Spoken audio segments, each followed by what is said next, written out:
Chapter 12. A great and wondrous sign appeared in heaven.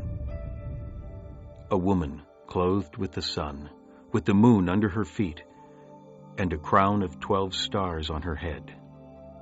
She was pregnant and cried out in pain as she was about to give birth.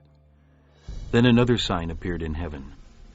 An enormous red dragon with 7 heads and 10 horns and 7 crowns on his heads. His tail swept 1/3 of the stars out of the sky and flung them to the earth. The dragon stood in front of the woman who was about to give birth, so that he might devour her child the moment it was born. She gave birth to a son, a male child, who will rule all the nations with an iron scepter. And her child was snatched up to God and to his throne. The woman fled into the desert, to a place prepared for her by God, where she might be taken care of for 1,260 days. And there was war in heaven. Michael and his angels fought against the dragon, and the dragon and his angels fought back. But he was not strong enough, and they lost their place in heaven. The great dragon was hurled down, that ancient serpent called the devil, or Satan, who leads the whole world astray.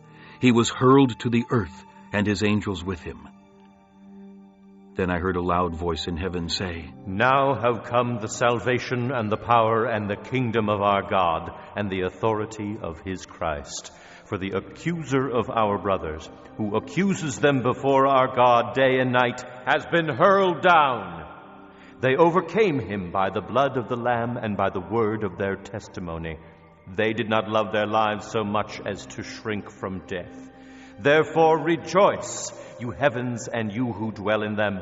But woe to the earth and the sea, because the devil has gone down to you. He is filled with fury, because he knows that his time is short."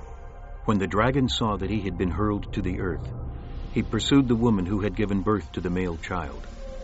The woman was given the 2 wings of a great eagle, so that she might fly to the place prepared for her in the desert, where she would be taken care of for a time, times and half a time, out of the serpent's reach. Then from his mouth the serpent spewed water like a river, to overtake the woman and sweep her away with the torrent. But the earth helped the woman by opening its mouth and swallowing the river that the dragon had spewed out of his mouth.